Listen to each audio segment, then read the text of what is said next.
Que a graça, a paz do nosso Senhor Jesus esteja também com todos nós nessa hora que queremos ouvir a palavra de Deus, mas sobretudo praticar a palavra de Deus.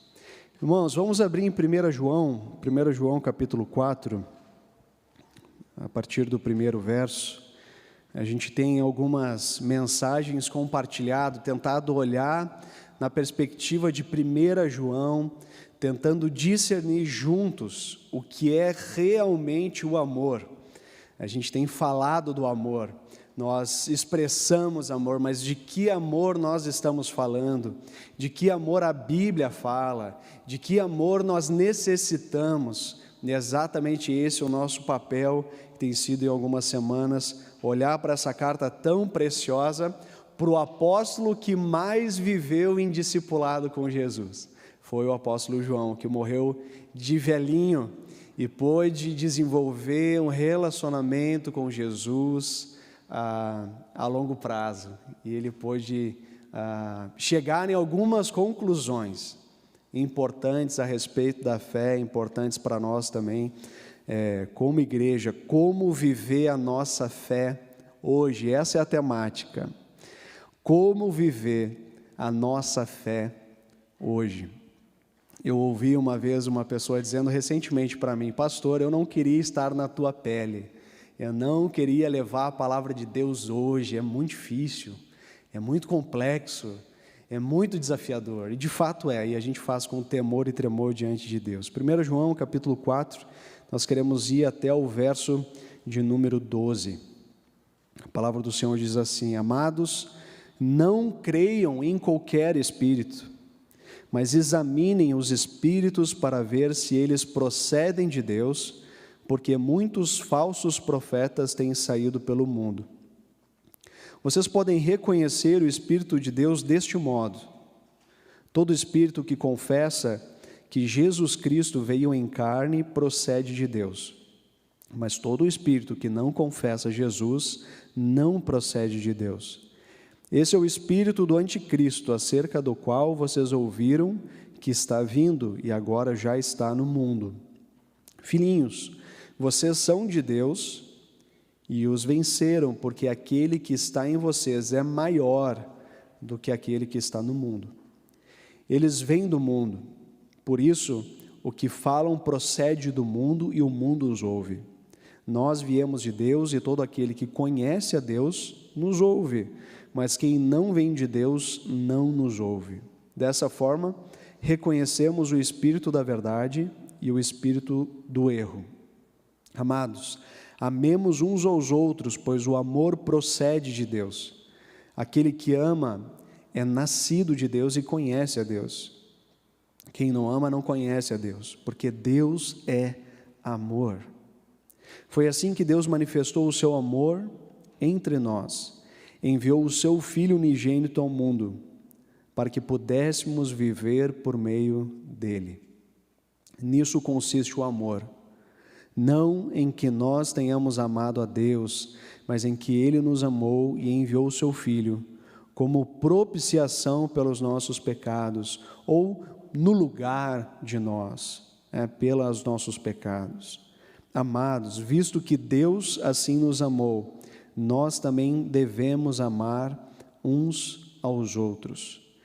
Ninguém, olha o verso 12, ninguém jamais viu a Deus. Se amarmos uns aos outros, Deus permanece em nós e o seu amor está aperfeiçoado em nós. O apóstolo João, ele tinha um desafio muito específico ao escrever essa carta. O apóstolo João, ele tinha um desafio de uma igreja que crescia no seu contexto, ela se desenvolvia em diferentes culturas, regiões, e era uma prática já do judaísmo, e continuou sendo uma prática na igreja cristã, de ter muitos pregadores itinerantes.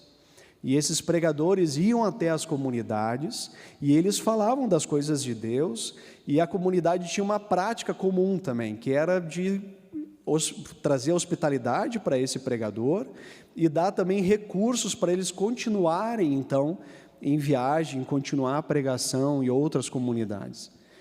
E o apóstolo João, então, ele está colocando alguns critérios, ele está dizendo, olha gente, tem muito, o primeiro verso ele fala isso, vocês devem examinar os espíritos, ele está falando, olha, vocês devem ter alguns critérios pelos quais vocês podem examinar se uma mensagem procede de Deus, ou se uma mensagem não procede de Deus.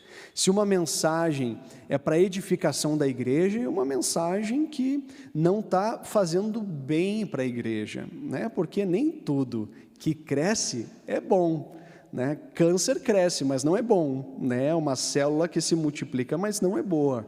E assim também na vida da igreja, nem tudo que tem sinais visíveis de crescimento também é bom e saudável para a igreja. Por isso, precisa ter alguns critérios com os quais, eu sei, irmãos, eu não sou ingênuo de imaginar que vocês ouvem só a pregação dos pastores da comunidade do Redentor, né? Eu não sou ingênuo. Vocês escutam pregações no YouTube, vocês vão em outras comunidades, vocês escutam grandes pregadores, pessoas na mídia, pessoas que estão na rede social, vocês leem livros, vocês buscam informações. Agora, o que nós como igreja desejamos é que, para além de nós congregarmos juntos aqui como igreja e termos comunhão, porque isso difere, né, de você ouvir um pregador em São Paulo ou um pregador em Nova York, de você congregar aqui. Você ouve, te edifica, mas não é a sua igreja, porque não é o local que você tem comunhão, né, onde você exerce os seus dons, né, onde você tem de fato essa cumplicidade na caminhada com o Senhor Jesus, no seguimento de Jesus na cidade onde você mora. Isso é fundamental para nós, no segmento de Jesus. Não tem como ser discípulo de Jesus ouvindo pregação só pela internet. Você precisa de comunhão, nós precisamos dessa jornada em conjunto, de aprendizado mútuo uns com os outros, de pastoreio e cuidado mútuo. Então, dentro de tudo aquilo que vocês ouvem, dentro de tudo aquilo que vocês têm de informação a respeito do Evangelho, quais são alguns critérios que o apóstolo João aqui coloca para nós como sendo fundamentais para a gente viver a nossa fé hoje? Antes de falar sobre isso, eu queria fazer uma pequena introdução. Eu realmente acredito que nós estamos vivendo algo especial nos nossos dias. Eu realmente acredito que o Evangelho nunca antes na história foi tão disseminado por tantas nações. Com o advento da rede social, as mensagens foram multiplicadas e pessoas em diferentes locais estão ouvindo o Evangelho de Jesus.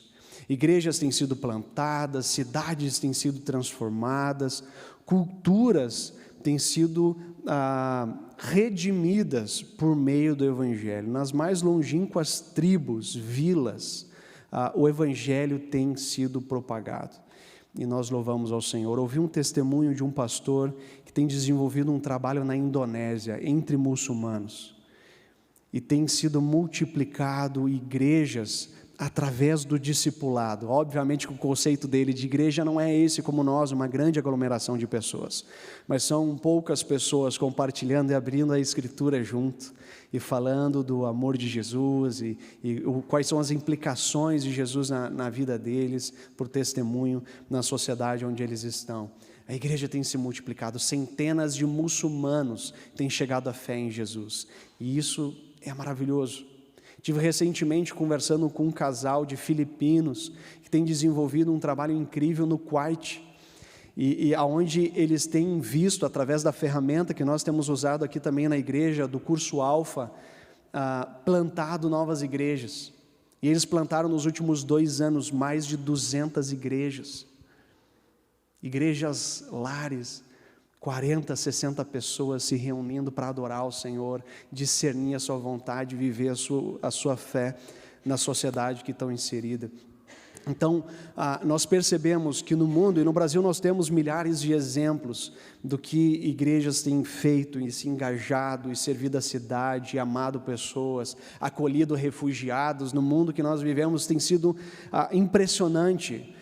Nós poderíamos dizer que se nós retirássemos todo o trabalho da igreja no contexto do Brasil, certamente nós teríamos muito mais vulnerabilidade, certamente nós teríamos muito mais drogadição, certamente nós teríamos muito mais pessoas nas ruas, certamente nós teríamos mais assaltos. Porque o Evangelho traz esperança, traz dignidade, traz uma nova visão de mundo. E vocês viram em poucos avisos que nós demos aqui na igreja, só o que a Redentor está engajada. E quando nós olhamos para o contexto do Brasil e no contexto de Curitiba, a gente pode louvar a Deus, porque nós nos entendemos não como uma igreja de exclusividade do Senhor. Nós fazemos parte do reino de Deus e celebramos o que Deus está fazendo em todas as denominações ao redor do mundo. Isso tem sido realmente precioso demais. Agora, a minha pergunta é que o Evangelho de Jesus tem sido anunciado em diferentes lugares e de fato tem tido um crescimento e tem tido um impacto na sociedade. Isso é real, é verdade. O próprio Evangelho, a primeira pregação do apóstolo Pedro, 3.000 pessoas se convertem e são batizadas. A igreja já começa grande. E a igreja, obviamente, vai se reunindo nas casas, porque eles não tinham uma construção, um local para se reunir, se encontravam embaixo de um pé de árvore, se encontravam na beira do riacho, se encontravam em casas, porque era assim que a igreja conseguia se encontrar. Mas a igreja começou com um grande crescimento, desenvolvendo um grande trabalho. Mas agora a minha pergunta é: qual Jesus, no contexto brasileiro, tem sido anunciado? Qual Jesus as pessoas têm se convertido? Porque dependendo do que nós cremos a respeito de Deus, vai definir a nossa prática de fé.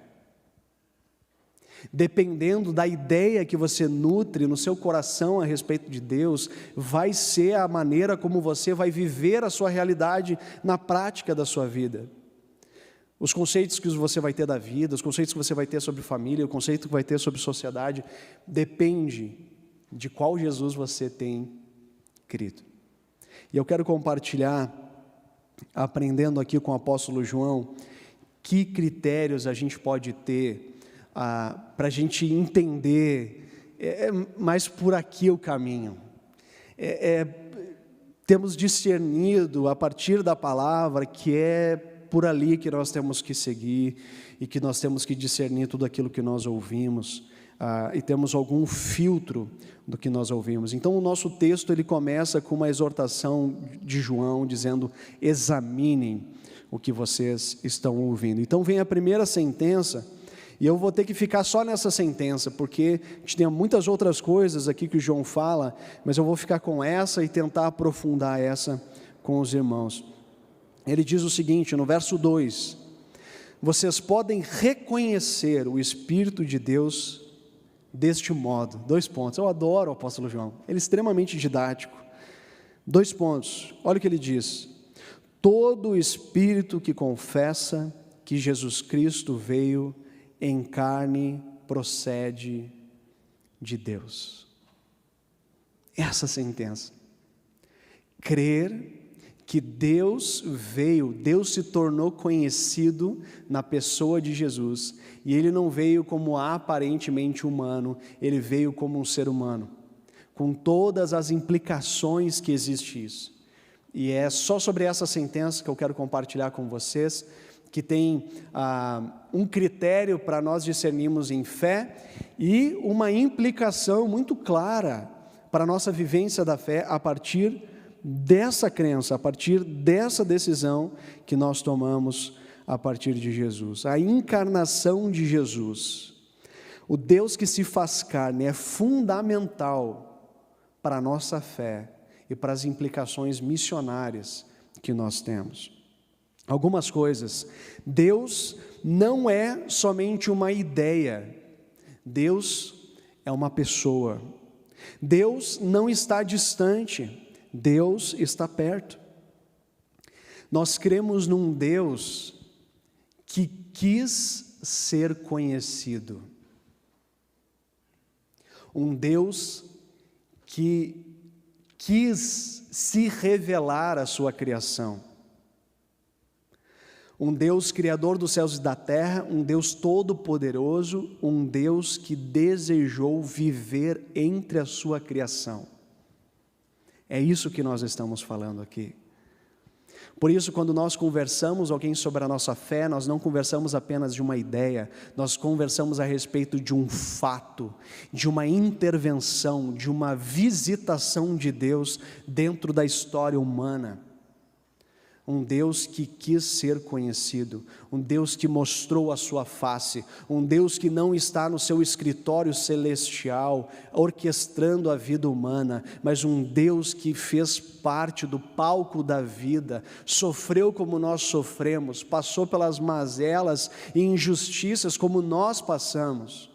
Portanto, um Deus que se importa profundamente com as nossas vidas. Olha o que fala lá em Hebreus, capítulo 2, verso 14 e 18, ele diz: ele também participou dessa condição humana, falando de Jesus, porque tendo em vista o que ele mesmo sofreu quando tentado, olha que maravilha, ele é capaz de socorrer aqueles que também estão sendo tentados. Jesus, ele sabe pelo que nós passamos. Jesus, ele sabe o que é viver num contexto de incredulidade, onde falta fé, falta esperança. Jesus sabe o que é uma pessoa na valeta das ruas da sua cidade. Jesus sabe o que é uma mulher que pega em adultério e a ser simplesmente apedrejada em praça pública. Jesus sabe e reconheceu a dor e o sofrimento dessa mulher. É algo real, é algo concreto, não é uma ideia, não é uma perspectiva filosófica, não é só um caminho de pensamento, é algo que muda a história. E obviamente esse Deus que se faz conhecido tem implicações para a nossa fé hoje. O que significa um Deus que adentra a história humana, se faz presente numa cultura específica, usa as mesmas vestimentas daquele povo, usa a mesma linguagem de comunicação que aquele povo, caminha nos mesmos lugares. Jesus adorava uma festa, estava nos casamentos, Jesus estava nos lugares onde as pessoas estavam. Jesus celebrava também nos templos, Jesus ele estava com as pessoas. Jesus nos convida a pensar como ele pensa, a falar como ele fala e a fazer o que ele faz. Lá em João 14, 12, Jesus fala exatamente isso: aquele que crê em mim fará também as obras que eu tenho realizado, fará obras ainda maiores do que essas, porque eu estou indo para o Pai. E Jesus está falando isso a respeito do Espírito Santo. Logo em seguida ele fala: olha, eu não deixarei vocês órfãos, mas voltarei para vós outros. E ele está falando a respeito da vinda do Consolador. Ele está falando: olha, a minha presença será real na vida daquele que crê, e ele capacitará cada um de nós a viver essa realidade do reino no nosso contexto cultural. Por isso Jesus, ele mesmo viveu no poder do Espírito Santo. Lá em Lucas 4, fala que Jesus, ele andava no poder do Espírito Santo. Em Lucas 4, ele descreve o ministério de Jesus, e é o ministério da igreja: pregar as boas novas aos pobres, proclamar liberdade aos presos, recuperação da vista aos cegos e libertar os oprimidos. Jesus viveu essa realidade. Jesus, ele diz aqui, pregar e proclamar. Jesus, ele ensinou das coisas do reino de Deus, e é o que a gente faz com intensidade e frequência. Nós ensinamos as coisas de Deus, nós proclamamos as verdades de Deus, para que algo comece a tomar raiz nos nossos corações. Mas aí ele fala, além de pregar e proclamar, ele fala de como esse reino adentra a realidade, a recuperação da vista aos cegos e a libertação dos oprimidos. Aonde o evangelho de Deus é anunciado, a vida se faz presente. Pessoas são salvas, pessoas são resgatadas do seu lugar de desesperança e são colocadas no lugar onde elas podem novamente respirar, onde elas podem novamente contemplar a vida e perceber o seu papel nesse mundo. Deus nos tira de um lugar de simplesmente assistir o que está acontecendo, para alguém que está como protagonista do que Deus está fazendo no mundo. E isso é grandioso demais. Nós saímos da arquibancada e agora a gente está jogando no meio do jogo, a gente está lá, fazendo o nosso papel, servindo ao Senhor no nosso cotidiano. Por isso que tem uma expressão muito conhecida da teologia, que é o reino de Deus que já se faz presente no nosso meio, mas ainda não plenamente. Então nós já contemplamos tudo aquilo que Jesus viveu, não é uma história, é o que Ele deseja que a sua igreja viva. Mas ao mesmo tempo, quando uma cura não acontece, ou quando uma pessoa acaba não conhecendo a Jesus e não coloca a sua confiança em Jesus, quer nos lembrar que ainda não chegou à plenitude. Ainda existe a necessidade de Jesus voltar e restaurar todas as coisas nessa terra. Deus vai restaurar toda a sua criação, de tal forma que todo joelho vai se dobrar e toda língua vai confessar que Jesus é o Senhor. Por isso o céu não é um lugar nas nuvens, lá onde a gente olha para cima. O céu é a restauração de todas as coisas no nosso contexto. Esse é o céu. Porque se você olhar lá em Gênesis, na criação, ele está falando de um local geográfico, aonde Adão e Eva cultivavam um relacionamento perfeito com Deus. Era um lugar existente, não era uma atmosfera espiritual. Ele restaurará toda a terra, conforme a sua vontade. Esse é o Deus que a Bíblia descreve, essa é a missão que Ele nos convida. A missão de Deus tem como palco da sua atuação a vida. A missão, portanto, tem um contexto, tem uma cultura, tem uma linguagem própria, tem necessidades específicas, uma prática real, concreta e visível. Eu achei impressionante, eu estava numa conferência e nesse local tinha diferentes culturas representadas, mais de 28 países estavam nesse lugar, e a gente estava falando sobre o curso Alfa, era uma conferência do curso Alfa, e eu achei muito interessante que a gente viu o curso Alfa, como ele acontece na igreja que começou o Alfa, lá na Inglaterra, e eles têm uma prática específica. Por exemplo, no Alfa sempre tem comida, né? E lá era interessante, era prático, as pessoas chegavam, pegavam o seu kit, comida, e iam sentar no seu grupo já de conversa, né? E aí depois que tivemos a palestra, os grupos se reuniram deles lá na igreja, e nós fomos para um salão para conversarmos sobre o que nós achamos, o que é diferente. E aí eu achei muito interessante que uma mulher na Espanha, ela levantou a mão e disse: eu achei muito estranha a maneira como vocês comem. Como assim pegar um prato pronto e sentar no grupo? A nossa mesa precisa ter colorido, a nossa mesa precisa ter frutas, precisa ter flores, precisa ser uma mesa farta, porque na nossa cultura a gente expressa hospitalidade com uma mesa colorida, uma mesa farta. E aí a pessoa que estava conduzindo, que era um norte-americano, uma outra cultura, disse exatamente isso.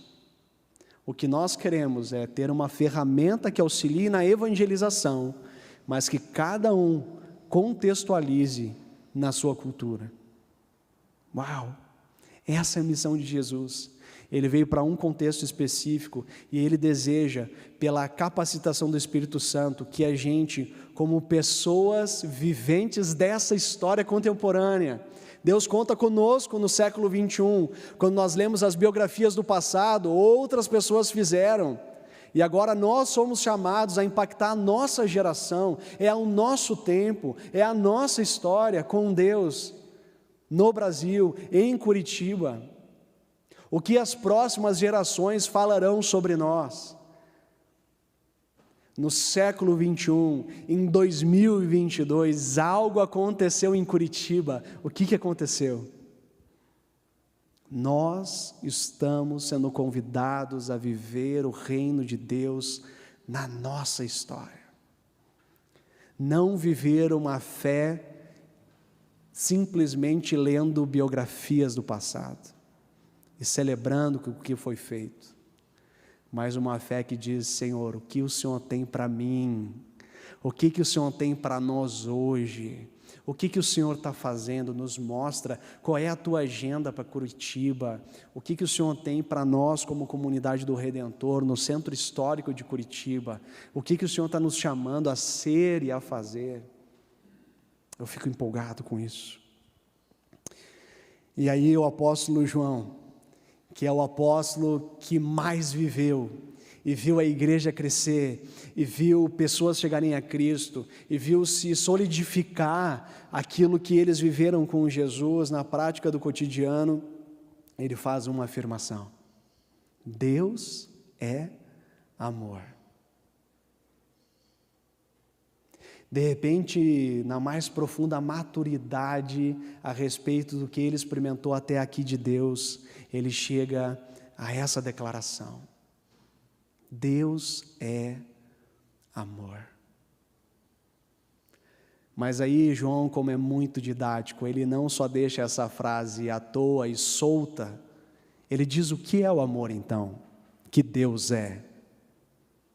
E ele diz: Deus é amor, ou seja, a atitude de Deus de deixar a sua glória para viver entre as suas criaturas, e não só isso, mas se entregar por elas, para que por meio da sua morte e ressurreição, nós pudéssemos viver a sua vida, o seu reino nessa terra, desfrutando de esperança, de graça, de perdão, de reconciliação, de paz.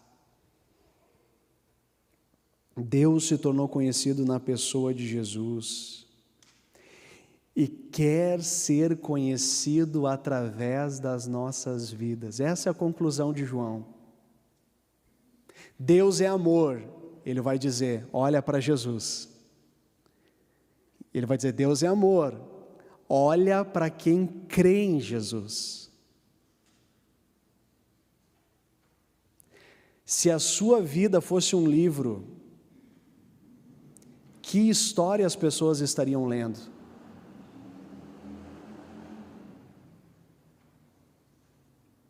Se a sua vida fosse um livro, que história as pessoas estariam lendo? E eu termino com esse verso de João, 1 João 4,12.